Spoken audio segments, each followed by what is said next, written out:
And welcome back. Another segment of Good Vibes. I'm Martin False. Debbie Cox-Denova right next to me. And Debbie, how are you doing today? I'm doing well. How are you? I'm doing great. Good. Rehearsing for the future. Rehearsing your future. Now, that's very broad. So let's start with that one because define it, narrow it down for us a little bit. Sure. Okay. So every year, right around this time and into the new year, people set goals, resolutions, if you will, right?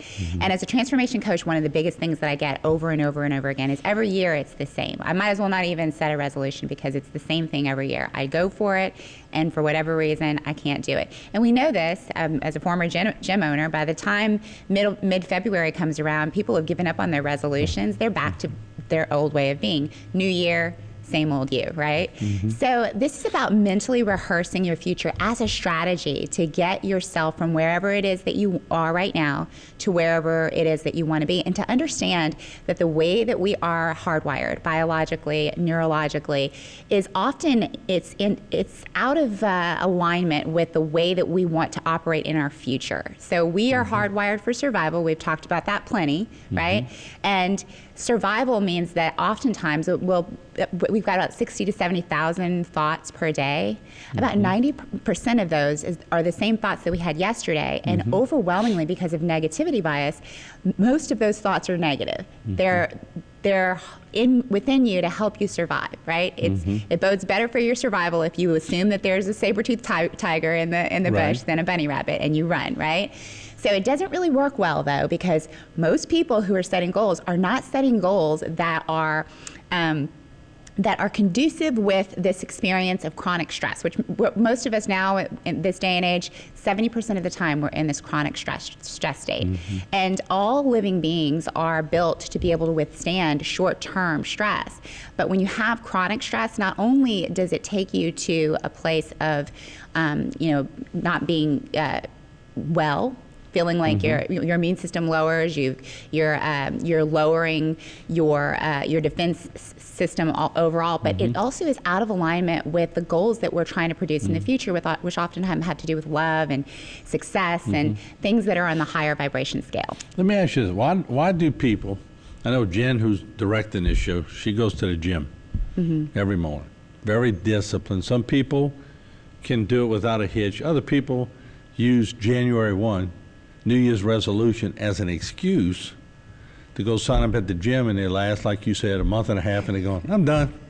But other people can get through it and get through it well. How do you make sure you withstand the urge to quit after a month and a half?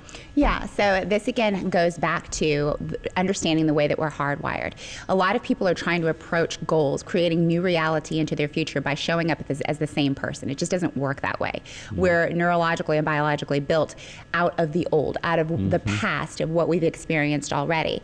And by the time we're 35 years old, 95% of our thoughts and feelings and behaviors are all just habitual. So we're basically one walking habit 95% of the time.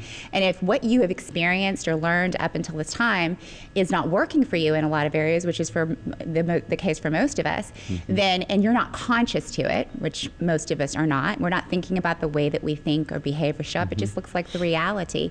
Then if we're trying to step into a brand new reality, which requires us to be somebody different, it's not gonna work. It's just not gonna match up and be conducive. So if I'm hearing you correctly, you almost have to become somebody different to beat it. You absolutely do. And here's the problem. We are hardwired for survival, which means that if we're programmed 95% of the time, the body is basically programmed from the old, what we've already experienced. And what we're wanting to create is something brand spanking new. It's almost like we're going on a journey, if you will. And this is what I'm talking about today comes from the research of Dr. Joe Dispenza. And he talks about it like a journey. It's like going from the old self to the new self. So it essentially is like the death, the biological, neurological, chemical, DNA death of your old self moving into your new self. And when you step into the river of change that way and your body becomes uncomfortable, what will happen is that the body will basically hit the brakes and say, wait a second, there's something new is happening, something unknown, unseen, and we're hardwired for survival, so that is risk, right? And it'll send a signal to your brain, and basically your brain will then go to work to keep you from making those changes. So it'll tell you things like, well, you know, your water bottle's dirty today. We could start tomorrow, right? Or you do this every year, it just doesn't work out. Why don't we just be fat and happy? Like what? So your brain will start to cooperate with your body in keeping you where you are now by telling you later, tomorrow, it won't work, it's not true, all of these things. And you'll settle back into what you used to, right? Which feels very familiar to the body, which will feel good in a sense. And you'll be like, this feels like the right thing. But is it right or is it familiar?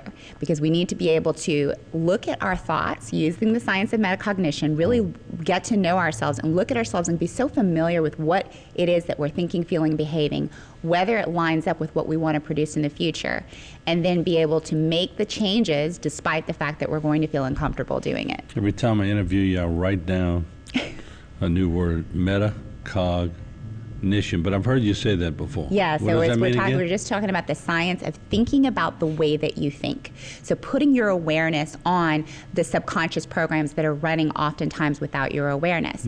Are the feelings that are coming, the emotions that are being experienced out of those thoughts conducive with what you're trying to produce? Because if they're not, know that you can make change, and we can talk about the mental rehearsal part. Some people rehearse for the future. And I started a diet, I don't mind saying, a month ago, and everybody said, why are you starting that around Christmas and New Year's? That's the best time to do it. I think so. Because you could really put on the pounds for Christmas and New Year's. But I had to get mentally tough and mentally ready to do it.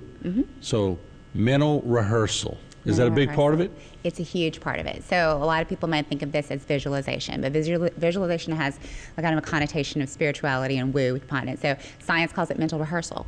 And there are two types of mental rehearsal. The first kind is called internal mental imaging, okay? And that's when you're thinking about yourself in the first person doing something in the future, okay? The second is external mental imaging, and this is like a third person experience. You're imagining yourself, watching yourself doing something. And what science is telling us is that the most powerful way to create biological change, which is what you want if you're going to actually create a new future for yourself, the most powerful way is through the first person. So internal mental imaging. You have to be able to put yourself in your mind doing the thing that you want to do, behaving the way you want to behave, accomplishing whatever you want to accomplish in order to lay down the circuitry, if you will, for that new future. So they did a study, and they looked at people who had never played piano before, okay? And so they took these people and they separated them into several groups, and they taught them chords, one-handed chords, okay? And then had them practice for 5 days. And after 5 days of practicing, the group that practiced, they did another brain scan, a functional brain scan, and found that there's new circuitry, and that's not unusual, right? You learn something new, you involve the body, it creates an experience, and you get these new neurosynaptic pathways that are developed, okay? What they found, though, that was really interesting is that there was a group that had never played piano before. They were taught the one-handed chords, and then they were asked to practice only in their mind.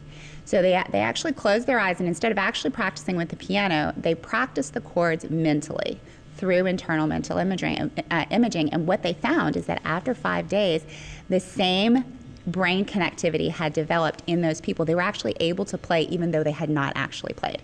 Another study, they took men, all right, and they basically had them for 1 hour a day practice bicep curls, okay, with an emotional component of like stronger, harder, faster, right? After 2 weeks of practicing only mentally doing bicep curls, and this is what I was talking about, you might like this part of it, after 2 weeks of 1 hour practice doing, they had experienced 13.5% increase in muscle strength. So we're not just talking about brain circuitry, we're talking about the body. The mind is so objective that when you are imagining yourself doing something in the future or remembering from the past, it doesn't actually make the distinction of time. It's almost as though you have experienced it. And so this takes the risk out. Remember how we said the body will hit the brakes and say, wait a second, this is the unknown, this is risky, we should probably start tomorrow, right? Right. But when you go into mental imaging like that with focus and repetition over and over again, you're teaching the body what it feels like to step into the new reality. So when it comes time for you to actually step into the new reality, there is no hitting the brakes. It's almost like you've done it before. And so So you the easily body mimic sort it. of lets go and takes the brakes off. Yes. And not only that, but you become a vibrational match for. You have to be able to open up the receptivity for what you've asked for. So if you're asking for a healthy relationship, you need to become a vibrational match for the healthy relationship. Otherwise, you might sabotage. If you're not aware, if you're not using metacognition and you're not aware that you have a subconscious program that runs, that this belief that you are not worthy of a healthy relationship, you'll sabotage the experience. Even if you draw somebody to you that's healthy, you'll sabotage that relationship just because of what's running behind the scenes. So being able to really put your awareness on what you're thinking is powerful. So you got to feel like basically you deserve what you're going after. You have to believe that you deserve it. You have to believe that it's possible. There are a lot of different programs that run that sabotage change for people, and being able to put our awareness on, and meditation literally means that you're becoming familiar with. So that's one of my favorite strategies, because when you're in meditation, you're actually able to witness the thoughts that are running inside of you. When you're going to make change and you become uncomfortable in the body, it's a really powerful way to see what's running in the unconscious, because immediately when you become uncomfortable, one of those unconscious programs are going to come up to the surface. You know, a lot of people don't like Tom Brady. And of course, he said some things to the Saints sideline the other day. But I look at it, he does a lot of mental preparation. Yeah. And look at all the Super Bowls he's won. So Absolutely. when he gets in the game, he doesn't get derailed real quickly, does he? Exactly, and there are a lot of athletes. You know the secret of this, by the way. A lot of Tiger Woods has been one that has talked about it, where you go inside of your mind and you rehearse the future that you want. But it's not just athletes that can use this technology. You can use it as a housewife. You can use it as a CEO.